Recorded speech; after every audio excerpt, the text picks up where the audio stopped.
할렐루야. 옆에 분에게 축복하며 인사합니다. 하나님께서 늘 함께 하십니다. 인사하십니다.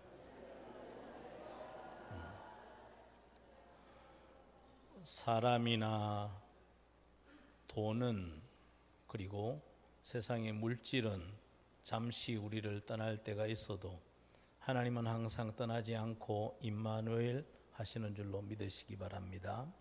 한 번 더 축복하지요. 큰 믿음으로 승리하시기 바랍니다. 세상을 이기는 것은 나이도 아니고 또 경험이나 지식도 아니고 세상에 보이는 것이 아니라 오직 하나님을 믿는 믿음으로라야 우리는 어둠의 세계도 그리고 세상의 어떤 환경과 조건도 넉넉히 이겨내게 되지요. 오늘은 비판하지 말라라는 제목으로 함께 은혜를 받고자 합니다.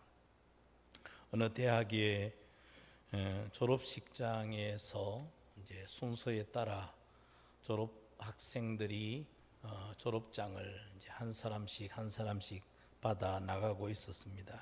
근데 눈에 띄는 한 졸업자가 있었습니다. 그는 한 손은 주머니에 받고 총장 앞에서 자기 순서가 되었을 때 한 손으로 졸업장을 받는 것이었습니다. 그리고는 다른 학생들처럼 총장하고 악수도 하지 않고 그렇게 졸업장을 받아 가지고는 들어갔습니다. 그 모습을 보고 있던 한 사람이 다른 사람이 듣도록 들으라고 그런 소리를 했죠. 세상이 참 많이 변했구나. 저렇게 금방질 수가 있나. 한 손으로 졸업장을 받고 또 총장하고 인사도 하지 않고 그렇게 어떻게 나갈 수 있나. 학교는 도대체 4년 동안 저런 학생들에게 뭘 가르쳤단 말이냐. 큰 소리로 그렇게 참 언짢은 소리로 말을 했습니다. 그럴 때 이제 앞에 앉아있던 한 재학생 같은 학생이 그렇게 말했습니다. 저 졸업자는 공부하는 동안에 사고로 한 팔을 잃고 의수를 하고 남보다 더 열심히 그렇게 4년 동안 공부를 잘 마쳤습니다. 그리고 다른 학생들보다 더 열심히 공부해서 좋은 성적으로 졸업을 하는 우리 모두에게 귀감이 되는 우리가 자랑하는 그런 선배 졸업자입니다. 그저 눈에 보이는 대로 비난을 했던 이 축하객은 얼굴을 붉히면서 자기 말이 너무 급했던 것, 함부로 보이는 대로 말했던 것을 참 부끄러워하게 되었다는 이야기입니다. 탈무드에는 이런 말이 있습니다. 남을 비방하는 것은 살인하는 것보다 더 위험한 일이다. 살인은 한 사람을 죽이지만 남을 비방하면 세 사람을 죽인다. 첫째는 비방하는 사람, 자신을 죽이는 것이고, 두 번째는 옆에서 비방하는 말을 듣는 사람을 죽이고, 그리고 세 번째는 그 비방의 대상인 그 사람까지도 죽인다. 그래서 비판하는 것은 위험한 것이다. 탈무드에 그렇게 소개합니다. 오늘 우리는 이제 산상수훈 가운데 7장에 와 있습니다. 주님께서는 이 7장에서 물론 성경에 경계해야 할 것에 대해서 많이 말씀하시지만은 특별히 오늘 본장에 와서는 비판하지 말라라고 그렇게 말씀을 하고 계십니다. 성도가 이 땅을 믿음으로 살면서 하나님의 복과 은혜를 받는 것도 해야 하는 일이고 중요한 일이지요. 그러나 우리는 또 다른 하나, 우리의 신앙생활의 원수인 마귀 곧 사탄이 우리가 당연히 받아야 될 것, 그리고 받아 놓은 것을 쏟아버리고 상실하게 하는 그런 역사가 있다. 그렇기 때문에 받은 것을 잃어버릴 것을 항상 생각하는, 그래서 늘 조심하고 경계해서 복을 받아 누리는 것도 중요하지만은 받은 복을 잃지 않는 것 또한 중요하다라고 그렇게 말씀을 하고 계십니다. 사탄은 놀고 돌아다니지 않습니다. 그런 말이 있죠. 기도하지 않는 교회 지붕에는 마귀들이 모여서 낮잠을 잔다고. 여러분, 이것이 혹시 여러분 개인의 모습이라고 생각하지 않습니까? 왜 낮잠을 잡니까? 그 교회 성도들이 기도를 안 하니까 이 마귀들이 가서 일할 게 없단 말이죠. 그러면은 기도하는 성도, 기도하는 가족, 기도하는 교회는 사단이 늘 비상사태입니다. 누가 또 기도를 시작했다. 가만히 있을 수가 없는 것이죠. 놀고 누워 있을 수가 없는 것이죠.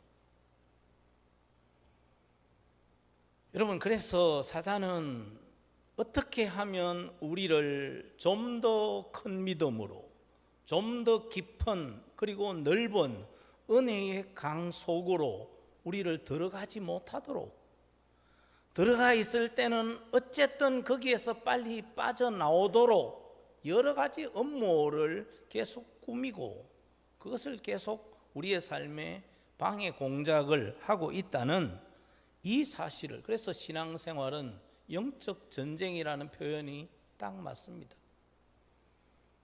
전쟁이라는 것은 내가 지켜내지 않으면 잃어버립니다.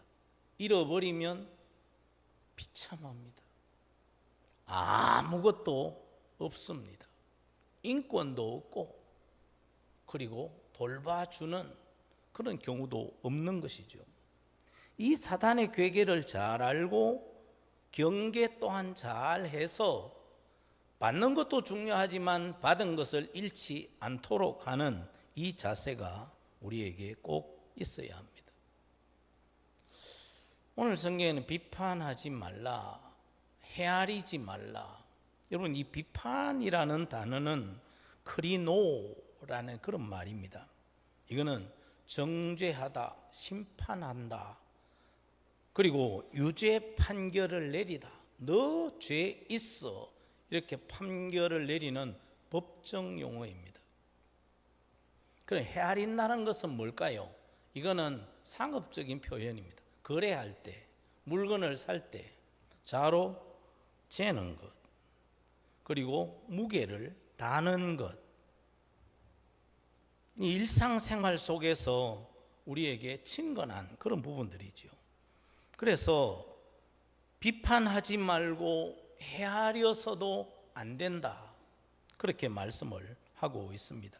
이거는 여러분, 모든 것에 대해서 비판이나 헤아리지 말라라는 것이 결코 아님을 전제로 하고 우리는 이 말씀을 들어야 합니다. 다른 사람의 허물을 보고 마치 자기가 재판관인 양 함부로 정죄하거나 판단하거나 비방하지 말라는 것이죠. 그러면 예수님께서는 왜 제자들과 그리고 예수님께 나와서 지금 말씀을 듣는 많은 믿는 무리들에게 비판하지 말라고 하셨을까? 우리가 남을 비판해서는 안 되는 이유에 대해서 살펴보고자 합니다. 첫 번째 1절과 2절에서는 비판을 하면 자기도 비판을 받게 된다는 사실 때문에 남을 비판할 때 주의하라는 것이죠. 오늘 성경 1절 또 2절 보면은 이렇게 말씀이 시작을 하죠. 비판을 받지 아니하려거든. 앞뒤가 좀 바뀌어진 것 같은 그런 어구입니다. 네. 비판하지 말라 이렇게 말씀을 시작하는 게 아니고 비판을 받지 아니하려거든. 2절에도 가보면 비판을 헤아림을 다시 받는다라는 단어가 1, 2절 속에 3번이나 계속 강조하고 있다는 사실이죠. 남의 비판을 받아서 기분 좋은 사람 별로 없지요. 예. 요즘 인터넷 댓글 다는 부분이 있습니다. 그 댓글 다는 것 때문에 참 힘들어하는, 물론 위로를 받고 용기를 얻는 그런 사람도 있지만 타당하고 또 생산적이고 유익한 정직한 비판은 좋지만은 비꼬는 또 타당치 않은 정말 소화하기 견디기 너무 힘든 그런 댓글들을 달아서 어떤 경우에는 이 댓글 때문에 못 견디다가 자살을 하게 되는 그런 경우들을 우리는 주변에서 봅니다. 다른 사람으로부터 비판, 판단받는 것이 참 쉽지 않다는 것이죠. 우리 속담에도 가는 말이 고와야 뭐가 곱습니까? 가는 뭐가 고와야? 가는 말이 고와야 오는 말이 곱습니다. 내가 상대방을 비판하면 상대방도 즉각 나를 비판하려고 합니다. 되로 주고 뭘로 받습니까? 말로 받는다는 경우들이 있지요. 여러분 항상 하나님께서도 마찬가지입니다. 성경적인 원리를 볼 때 우리가 심거나 남에게 주는 것보다는 받을 때는, 여러분 농사 저도 이렇게 심는 거 이런 거 좋아하는데 심을 때는 어떻게 보면 참 눈에 잘 안 보입니다. 하잘 것 없습니다. 양이 적습니다. 그러나 그것을 거둘 때는 심은 것과 비교가 안 될 만큼 많이 받습니다. 여러분 이게 심고 받는 법칙입니다.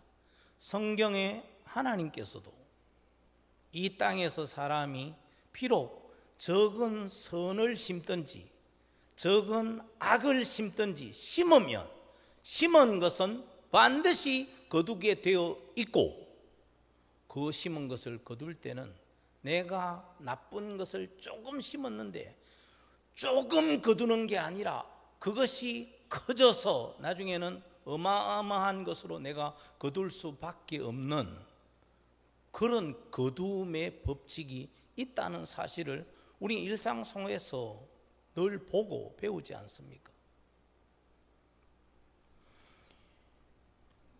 듣는 사람을 행복하게 하는 사람이 있습니다. 그 사람들은 비판이 아니고 격려하고 칭찬을 해줍니다. 그러면 상대방도 기뻐서 참지 못하고 칭찬하고 또 역시 격려로 돌려주게 되는 것이죠. 사람은 누구나 다 장단점이 있습니다. 장점만 있고 단점이 없는 사람도 없고, 단점만 있고 장점이 없는 사람도 역시 없지요. 사람들은 다 장점도 있고 약점도 있습니다. 그런데 부정적인 사람, 남을 비판하는 사람은 장점을 보고 칭찬하고 격려하기보다는 그 얼마 되지 않는 작은 단점, 약점을 보고는 그걸 붙들어서 계속 이야기하고 비판하고 정죄한다는 것이죠. 여러분, 장점을 볼 줄 아는 장점 발견자, 장점의 눈이 밝은 여러분들 되시기를 주의 이름으로 축원합니다. 옆에 분에게 축복하시죠. 장점 발견자의 눈을 가지시기 바랍니다. 네. 그 대신에 남을 볼 때 장점은 눈을 크게 뜨고 저분에게 뭐 격려할 것, 칭찬할 게 없는가 눈을 크게 뜨고 보되, 남의 약점을 볼 때는 눈을 거의 3분의 1은 감으십시오. 우리의 마음도 좋은 것을 볼 때는 확 뜨거워지되 나쁜 것에 대해서는 속이 밍밍해야 합니다. 근데 부정적인 사람, 비판하는 사람은 반대입니다. 좋은 것에 대해 나쁜 것이 요것 내가 옮겨야지. 여러분, 비판할 것을 보는 사람이 되어서는 안 됩니다. 점점 장점을 잘 볼 줄 아는 그런 사람이 될 때 하나님 그런 사람을 사랑하시고, 예수님이 바로 그렇게 보시면서 사셨거든요. 우리도 그렇게 닮아가게 되는 것이죠. 그래서 비판하면 자기도 비판을 받게 된다고 하는, 심는 대로 거둘 때는 훨씬 많이 거두게 되기 때문에 악한 것을 심으면 안 되고, 칭찬과 격려, 좋은 것을 심어야 이 땅에서도 하나님의 앞에서도 많이 거둘 수가 있다는 것이죠. 두 번째는 왜 비판하기를 주의하라고 주님께서 말씀하셨을까? 그것은 비판하는 내 허물이 더 크다는 사실을 망각하기 때문에. 비판하는 사람의 허물, 죄가 더 크기 때문에 이걸 볼 줄 아는 사람은 나는 비판할 자격이 없어, 이렇게 생각하기 때문에 남을 비판하지 않는다는 것이죠. 우리가 잘 아는 말씀입니다. 3절부터 5절까지를 한번 읽어보시겠습니다. 3절에서 5절입니다. 시작. 어찌하여 형제의 눈 속에 있는 티는 보고 내 눈 속에 있는 들보는 깨닫지 못하느냐. 보라, 내 눈 속에 들보가 있는데 어찌하여 내 형제에게 말하기를 나로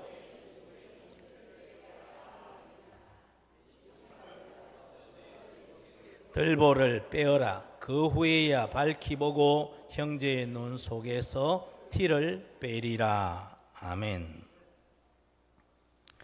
남 비판하는 사람 말도 이래 들어보면 뭐 다 틀린 말은 아니죠. 일부 맞기도 합니다. 그러나 전체적으로 보면 그 판단이 잘못되었다라는 것을 알 수가 있습니다. 근데 중요한 사실은 남 비판하기를 좋아하는 이 사람들의 공통점이 뭐냐? 자기 허물을 보는 눈은 아예 없습니다. 나는 문제가 없는가? 자기를 들여다볼 줄 아는 시력이 완전히 없다 이 말입니다. 그게 안 보이죠. 그러니까 적극적으로 남을 비판하는 것이죠. 자기 눈에 들보가 있어서 제대로 보지 못하면서 남의 티를 보고 빼주려고 안달을 합니다. 그래서 입이 간질간질하고, 그래서 얘기해가지고 그나마 좋았던 관계도 깨지고, 그나마 서로 위안을 주던 관계가 상처를 받고 서로 삐뚤어지게 되는 것이죠. 여러분은 다른 분들을 볼 때 장점, 좋은 점을 보는데 빠르고 그게 잘 보입니까? 아니면 남 보면은 안 좋은 면, 언짢은 거, 이게 더 빨리 보이고 그게 잘 보입니까? 그러면은 뭐가 문제냐? 여러분 눈에 문제가 있는 것이죠. 예. 내 눈 속에 들보를 먼저 보는 사람은 남의 눈에 허물이나 티가 있을 때 그걸 볼 때마다 뭘 보느냐? 자신의 들보를 항상 보게 됩니다. 네. 여러분 이게 눈이 밝은 사람입니다. 내가 잘못되어서 착시 때문에 나는 안 보이고 다른 사람만 밝히 보여지게 된다는 것이죠. 그런데 남의 눈에 티를 자꾸 비판하고 정죄하는 사람은 나는 그것과 비교할 수 없는 들보가 내 눈 속에, 내 속에 담겨져 있다는 사실을 늘 기억해야 합니다. 요즘 이제 심야 기도회 때 야고보서를 묵상을 하죠. 1장은 이제 그제 끝이 나고 이제 2장을 묵상할 차례가 되었습니다. 야고보서 2장은 말을 주의할 것에 대한 말씀이죠. 내가 이미 예고를 했습니다. 야고보서 2장 13절에 보면은 너희는 자유의 법대로 심판받을 자처럼 말도 하고 행하기도 하라. 너희는 자유의 율법대로 심판받을 자처럼 말하고 행동하라. 네. 이것도 이제 앞에서 말씀드린 받는다는 차원이죠. 야고보서 4장 11절 12절도 역시 말에 대해서 교훈을 합니다. 형제들아 서로 비방하지 말라. 형제를 비방하는 자나 형제를 판단하는 자는 곧 율법을 비방하고 율법을 판단하는 것이라. 네가 만일 율법을 판단하면 율법의 준행자가 아니요 뭐로다? 재판관이로다. 입법자와 재판관은 오직 한 분이시니 능히 구원하시기도 하시며 멸하시기도 하시느니라. 너는 누구이기에 이웃을 판단하느냐? 법을 세우시고 그것을 집행하시는 분은 하나님 한 분이신데 우리도 그 앞에 서 있는 존재인데 우리는 하나님 앞에 내가 서 있고 나중에 내가 어떻게 말하고 어떻게 행동했는가를 최종 심판자 되신 하나님 앞에 서서 심판을 받아야 할 대상이 난데 그런 생각은 없고 오히려 내가 하나님 자리에 앉아서 다른 사람을 비판하고 있다는 것은 하나님 앞에 두려운 일이지요. 교만한 것입니다. 미국의 한 빵공장 사장이 버터를 만들어서 자기 공장에 대주는 그 버터 공장 사장을 고발을 했습니다.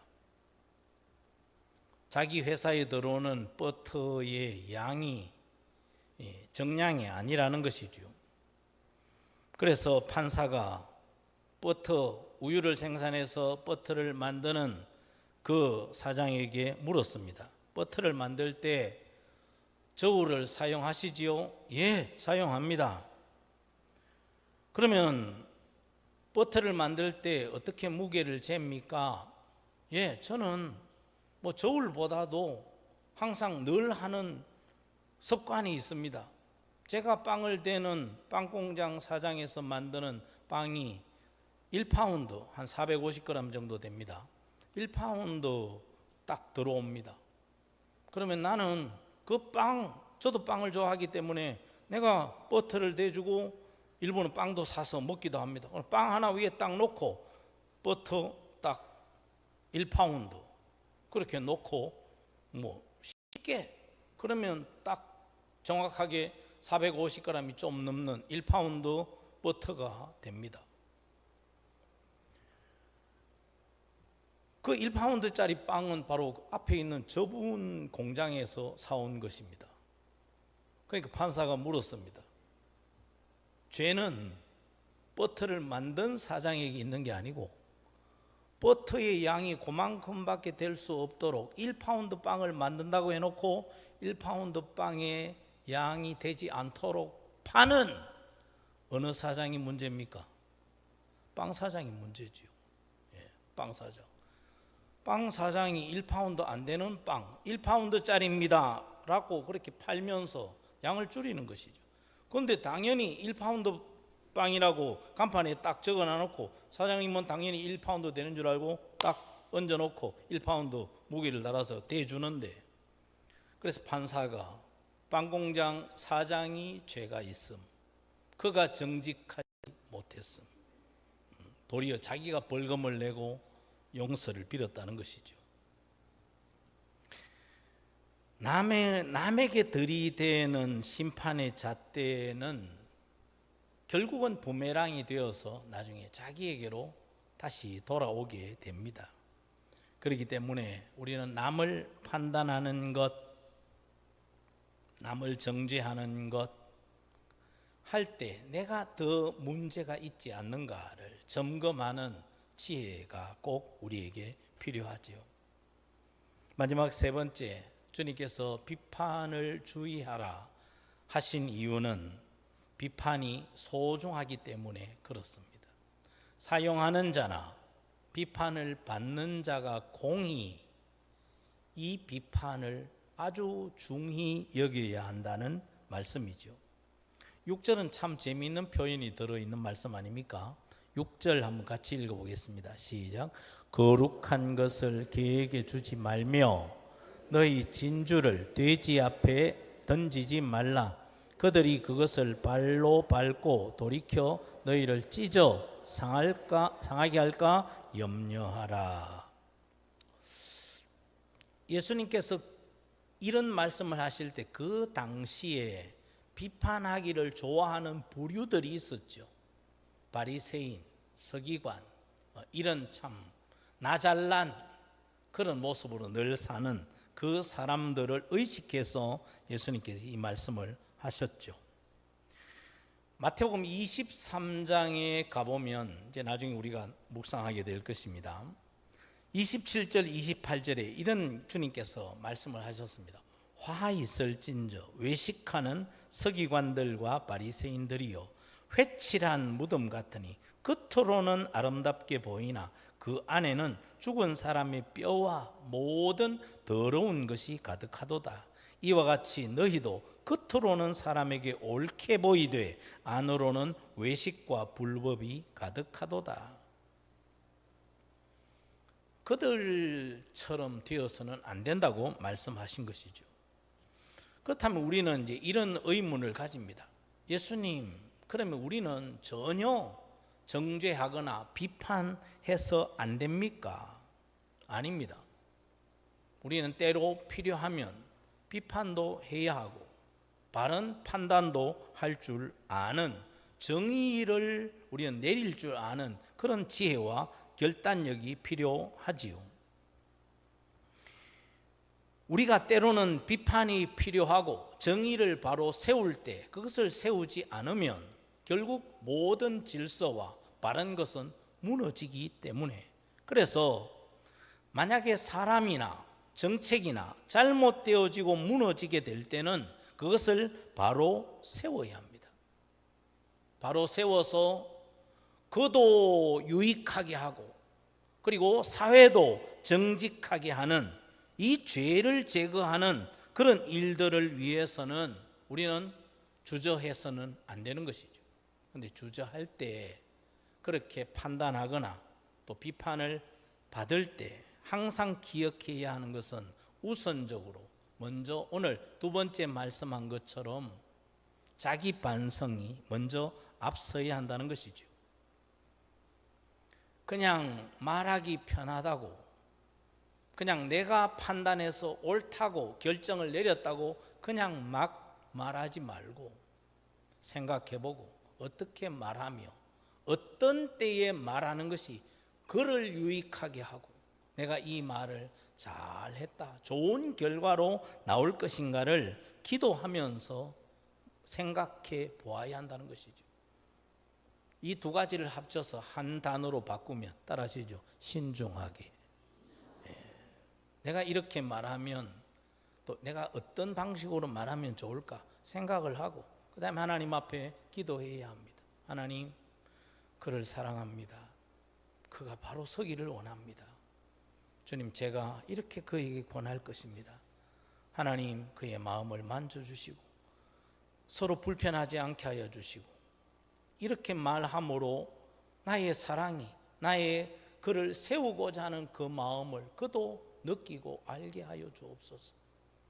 그래야 친구들끼리도 우정이 더 깊어지고 바르고 유익한 친구가 되는 것이죠. 정말 자신의 수족을 찍어내는 듯한 그런 고통스러운 자기 돌아봄. 그러면 너는 이렇게 말할 때 과연 내가 하고자 하는 그 말을 해도 정말 부끄럽지 않을까? 그것을 생각을 해보고 자기 반성이 필요한 것이죠. 신중하게 하라는 것입니다. 그래서 오늘 성경에 말하면 거룩한 것을 개에게 주거나 진주를 돼지 앞에 던지는 이런 실수를 하지 말라는 말씀이죠. 개에게 거룩한 것을 준다. 이것은 여러분, 거룩한 고기라고 하는 것은 제사장들만 먹는 그런 아주 특별한 고기지요. 근데 개가 제사장이 고기를 던져줍니다. 제사장만 먹는 고기인데 그것을 개한테 던져주면 개는 그것이 거룩한 고기인지 안 거룩한 고기인지 분별을 합니까 못합니까? 제사장이 고기를 던져주면서 자, 묵도하겠습니다. 기도하고 잠깐 덥석 물게 아니고 거룩한 고기인데, 이거는 그냥 일반 고기가 아니고 거룩한 고기인데 그래도 30초는 묵도 기도하고 먹어야지. 이런 것은 무서운 일이죠. 개한테 고기를 던져주는 것이나 돼지한테 진주 목걸이를 걸어주는 것, 이게 진주야, 자연산이거든. 이거 수공의 품이 아니야. 길거리에 있는 그런 싼 게 아니고 이 자연산이거든. 너에게 걸어줄게. 감사합니다 해야지.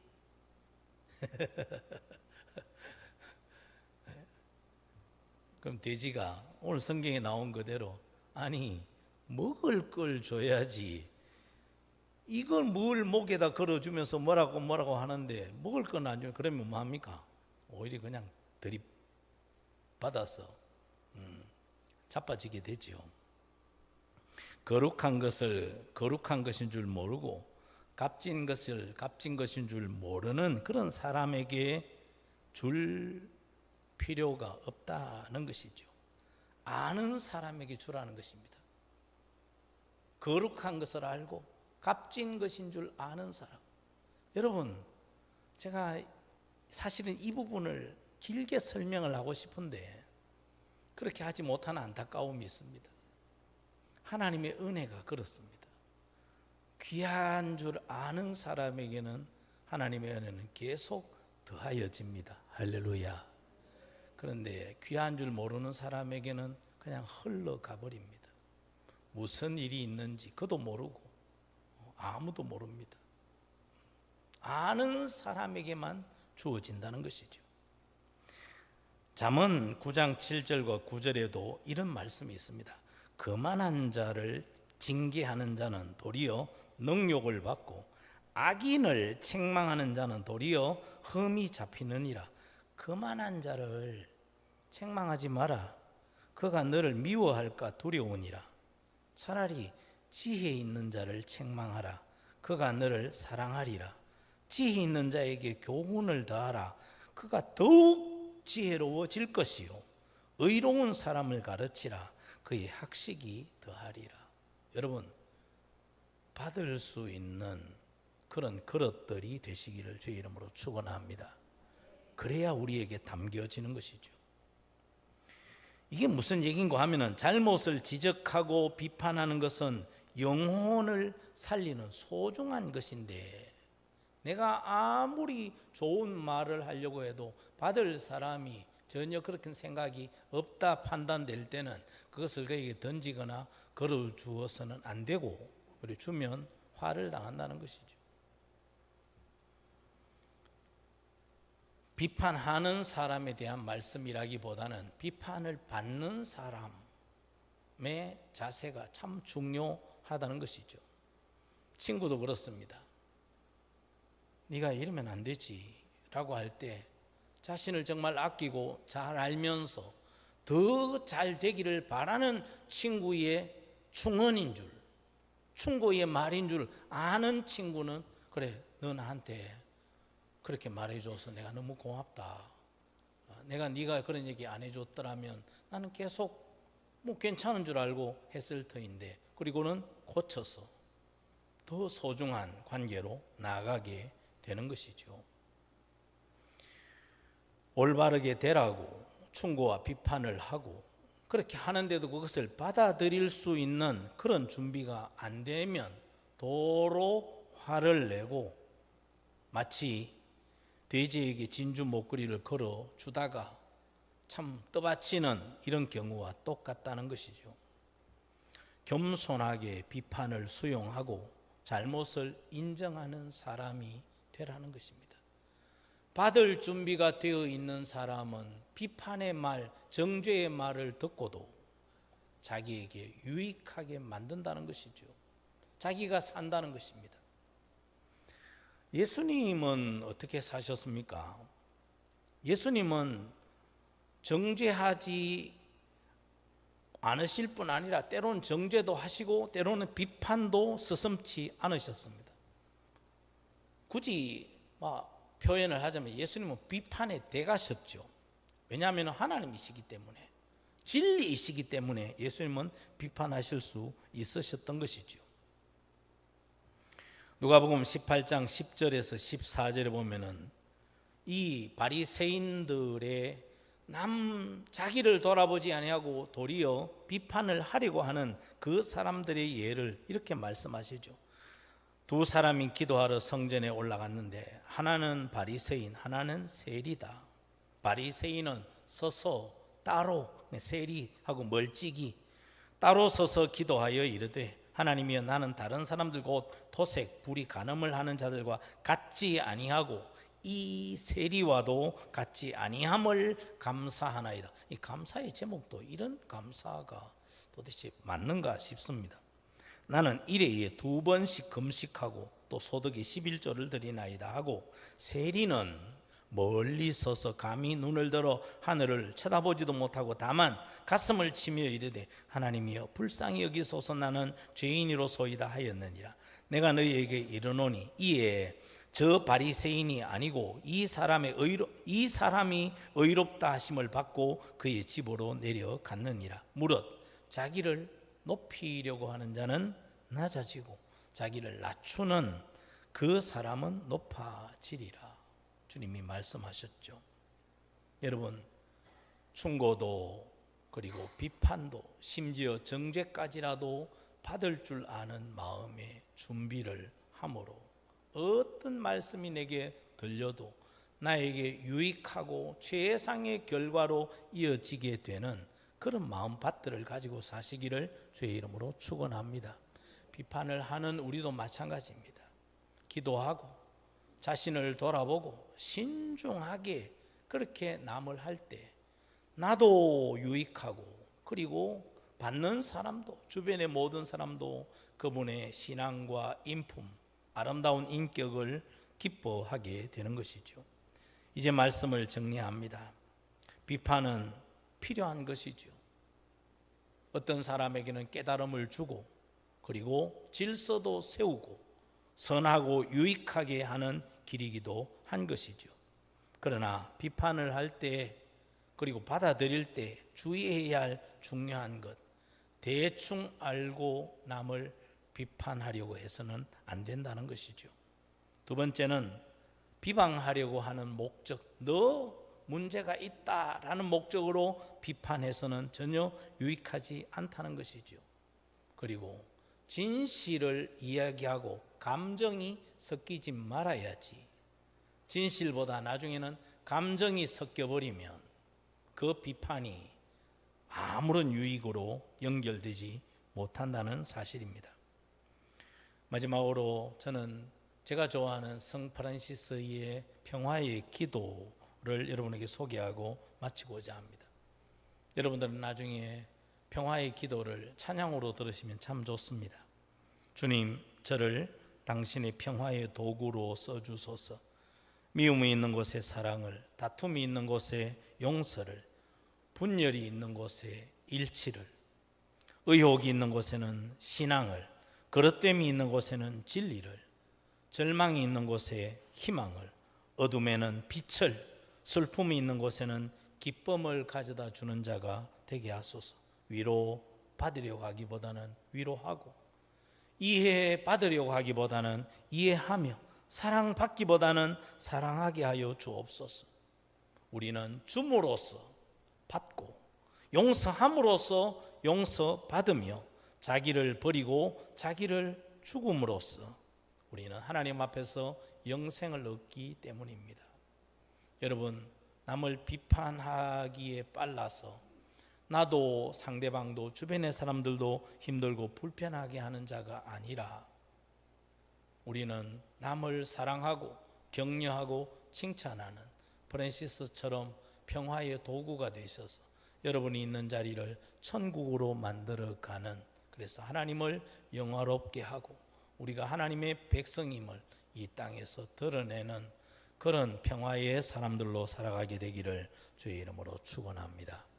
기도드립니다. 하나님 아버지,